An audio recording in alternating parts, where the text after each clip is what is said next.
So we are doing a revision of this chapter, periodic classification of elements. So till now we have revised Daubernier's Mendeleev's periodic table and few questions from those sections. And we also had started revising the salient features of modern periodic table. Now we'll continue with the remaining things like valency, atomic radius, metallic character and all those things. Okay. So first, valency. What is valency? Valency of an element is determined by the number of valence electrons present in the outermost shell of its atom. Or in other words, you can say valency is the combining capacity of an atom of an element, you can say, right? Now, I've given two examples, the structure of oxygen atom and the structure of magnesium atom. I say the valency of oxygen is 2 and of magnesium is also 2. See, we just now read valency of an element is determined by the number of valence electrons present in the outermost shell. So, number of valence electron, in order to call a shell from the second shell as a complete shell, it has to have 8 electrons. So, now in this oxygen atom, you have 6 electrons in the second shell. If it gains 2 electrons, then it is going to become a complete outermost shell. We have learnt already that every atom of an element can donate maximum 4 electrons and accept 4 electrons. It should be, valency should be either from 0 to 4. It cannot be beyond that. Now, if this oxygen gains 2 electrons, it is going to have complete outermost second shell, right? You can call it as an octet. So, oxygen will accept 2 electrons to form its octet. Therefore, this 2 becomes the valency of the oxygen atom. At the same time, I tell you, valency of magnesium is also 2 because the outermost shell, that is the third shell of the magnesium atom, has 2 electrons. So, it cannot gain 6 electrons. I said maximum will be 4. So, if it needs more than 4, it has to donate. If it needs 4 or less than 4, it will accept. So here it needs more than 4 electrons to form its octet. Therefore, these 2 electrons from the outermost shell of the magnesium atom will be lost. Therefore, 2 becomes the valency of magnesium. So, valency can also be called as the combining capacity of an element. The number of electrons gained or lost during a chemical reaction by the atom of an element is what is said to be the valency.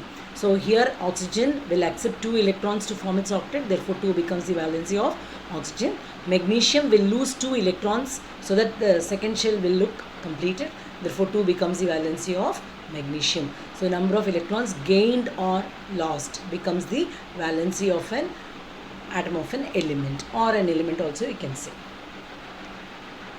We are going to learn about atomic size or atomic radius also you can say. Normally questions are repeatedly asked from this section.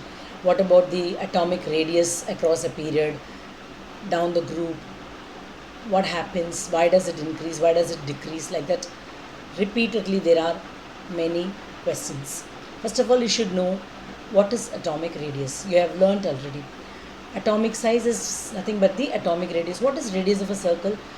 It's a measurement between the center of the circle to the circumference of a circle. Same way, when you are talking about the structure of an atom, atomic radius refers to the distance between the nucleus of the atom to the outermost shell of an atom.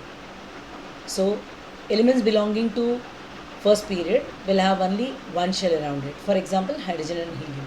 So, distance from the nucleus to the first shell is what is called as your atomic radius. Then when you come to second period, all the elements, your lithium, all these elements will have 2 shells around them. So distance between the nucleus and the, which is the outermost shell, the second shell, right? That is the atomic radius.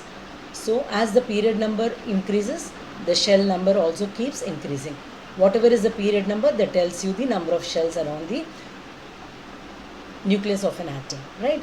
So atomic size refers to the radius of an atom. The atomic size is nothing but the distance between the center of the nucleus and the outermost shell of an isolated atom. Now, what about the atomic radius along a period and along the group.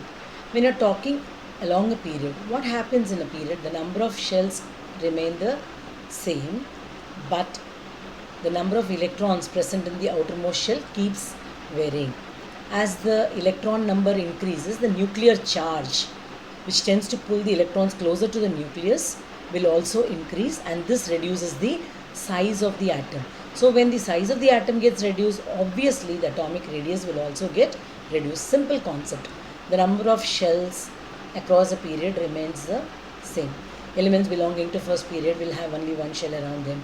Elements belonging to second period will have two shells around them. Elements belonging to third period will have three shells around them. Right?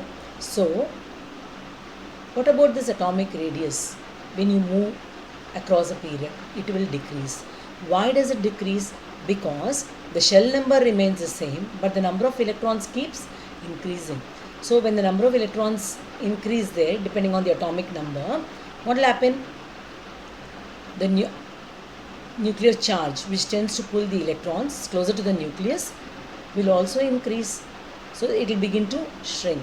That's why you say atomic radius across a period decreases. And what about down the group? When you're talking about down the group, the elements belonging to different periods, obviously the number of shells will keep increasing, so the distance will increase, no? So what will happen here? Atomic radius will also increase. This is because new shells are being added as we go down the group, because when you are going down the group, elements are belonging to different periods. So whatever is the period number, you will have those many number of shells. So when you are coming down, 1, 2, 3, 4. First period, 1 shell. Second period, 2 shells. Third period, 3 shells. So what happens? Number of shells keeps increasing. Therefore, distance between the nucleus and the outermost shell will also increase. Obviously, down the group, atomic radius increases. Okay. So atomic radius across a period decreases because number of shells remain the same, but the number of electrons keep changing, because of which the nuclear charge, which tends to pull the electrons closer to the nucleus, will also increase, and this reduces the atomic size or radius of the atom. When you come down the group, new shells are being added. So what will happen? This increases the distance between the outermost shell and the nucleus, so the atomic size increases, because it is talking about the distance between the nucleus and the outermost shell of an isolated atom. Clear? See, this diagram, you remember this? Atomic radius across a group decreases, and down the group it increases. Clear to you? Let's learn about metallic and non-metallic properties. Before doing that, let's recall the modern periodic table. On the left hand side of the modern periodic table, that is your S block, it is all of metals, right? Then in the P block, towards the end, you have a combination of metals, non-metals as well as metalloids, and you have also learned that a zigzag line separates metalloids from metals and non-metals. So this metals, they normally lose electrons. So when they are losing electrons, they are said to be electropositive, and this character of the metals to lose electrons is what is called as the metallic property. Non-metals are said to be electronegative because they tend to gain electrons. This character of the non-metals to accept or gain electron is what is called as electronegative, or non-metals are said to be electronegative in nature because they tend to gain or accept electrons, and metals have the tendency to lose electrons or donate electrons, so they are said to be electropositive. Metallic property is a tendency of the metal to lose electron. Non-metallic property is the tendency of the non-metals to accept electrons. Now let's discuss about this metallic character and non-metallic character across a period and down the group. See what's given here. As the effective nuclear charge acting on the valence shell electrons increases across a period, the tendency to lose electrons will decrease. See what happened? Across a period, atomic radius decreases. Why does it decrease? Because number of shells remain the same, but the electrons keep increasing in number. So the nuclear charge, which tends to pull the electron towards itself, towards the nucleus, also will increase. This makes the size get reduced, right? So you say atomic radius decreases. Similarly, when you're talking about the metallic property also, towards the right side of the periodic table, it's all a combination of non-metals, metalloids. Metals, zigzag line, in which you find this metalloids, and then you have non-metals, right? So here, what will happen? Metallic property will decrease and non-metallic property will increase, because the tendency to lose electrons will decrease and the tendency to accept electrons will increase. So metallic property decreases across a period.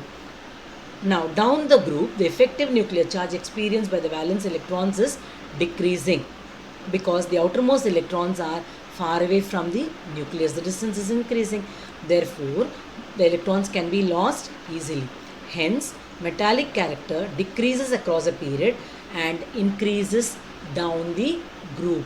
Down the group, the tendency to lose electrons will be very easy, because the distance is more.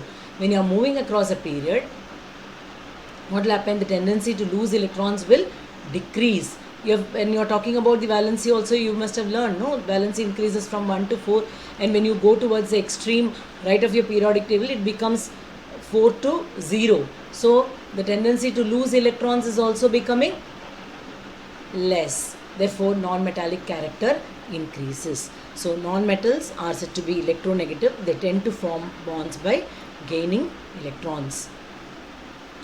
So metallic character increases when you move down the periodic table. This is due to the fact that electrons become easier to be lost as the atomic radius increases. So as we move down the group, non-metallic character decreases and metallic character increases due to increase in the atomic size. This way also you can write. Or you can say the tendency to lose electrons will also increase, because the distance is becoming more. So the nuclear charge will not be much. So the force of attraction is less, means what? The electrons can be lost very easily. When the attraction is more, what will happen? The tendency to lose electron is becoming very, very less, right? So down the group, metallic character increases and non-metallic character decreases. When you are talking across a period, metallic character decreases and non-metallic character increases. So elements which have tendency to gain electrons are known as non-metals. The tendency to gain electrons increases on moving across a period due to an increase in the nuclear charge and decrease in the atomic size. Hence, a non-metallic character increases across a period. See, you remember this. Non-metallic character across a period increases and metallic character decreases across a period. Down the group, it is vice versa, you can say. So metallic character in a period decreases, in a group increases, non-metallic character in a period increases, and down the group it decreases. Simple thing you remember. If you have understood atomic radius, metallic character and non-metallic character is also similar to that. Atomic radius across a period decreases. So metallic character will also decrease, or in other words, you remember, no? When you move towards the extreme right of the periodic table, you have non-metals at the end. So what will happen? Non-metals tend to gain electrons. They will not lose electrons. So metallic character decreases and non-metallic character increases. Okay. Down the group, what happened? The distance between the nucleus and the outermost shell is increasing. Atomic size is increasing. So the tendency to pull, or that nuclear force charge that is tending to pull the electrons towards itself is decreasing as the distance is increasing. So the electrons can be lost very easily. So the metallic character increases down the group. Now, I have given revision questions. Today I have taken into consideration only the distinguish between few questions I have given here. Even such type of questions have come in the previous year's papers. So I have selected 4 or 5 of state the differences between. First, we are doing Mendel's periodic table and modern periodic table. You can take up this, okay, or you can write on your own also. Mendel's periodic table, it has 8 groups and 6 periods. Modern periodic table, it has 18 groups and 7 periods. Now, in Mendel's periodic table, transition elements are not separated. In modern periodic table, transition elements are given in separate plates. And in Mendel's periodic table, inert gases were not present. And in this modern periodic table, inert gases are present in the separate group. And in Mendel's periodic table, lanthanides and actinides were not present. In modern periodic table, they are given a separate block, no, down this thing F block. Now, position of the element, that is group number and period number, cannot be predicted, but in modern periodic table it can be predicted.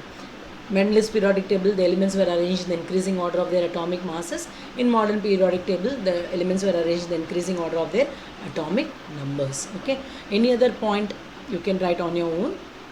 Next, difference between inert gases and normal elements. Elements of zero group are called inert gases or noble gases. Elements of S block and P block except zero group together are called normal elements. The outermost shell of an atom of the inert gas is saturated. The outermost shell of an atom of a normal element is incomplete. Here it is complete, you can say. Under normal conditions, these elements do not take part in chemical reaction. This we had discussed in the last class also. Under normal conditions, these elements can take part in the chemical reactions. Inert gases, these elements are gaseous at room temperature. Here normal elements, because it consists of S block and P block. In P block you have non-metals as well as metalloids. So these elements are solid, liquid or gaseous at room temperature. Next, distinguish between, I have given of transition and inner transition elements. Here under transition elements, in the atoms of these elements, the last two shells are incompletely filled. In inner transition elements, in the atoms of these elements, the last three shells are incompletely filled. Transition elements, these elements are placed in groups 3 to 12 in the middle of the periodic table, that is your D block. These elements are placed in two additional rows, that is lanthanide and actinides, called series, placed at the bottom of the modern periodic table, that is your F block. So next, they are included in D block of the modern periodic table, they are included in F block of the modern periodic table. This we are coming to an end of today's session. So based topics like valency, atomic radius, metallic character and all, and then we saw a few revision questions based on distinguish between, and please make a note of all these questions. Similarly, you can expect distinguish between periods and groups. You can expect to distinguish between metallic and non-metallic properties. Like this you can expect many questions. So it's all based on the main points that you are learning in this chapter. Please keep revising. Meet you very soon in the next class with many more revision questions which had already come in few of your board papers. Okay, till then study properly, take good care of yourself. Bye and all the best.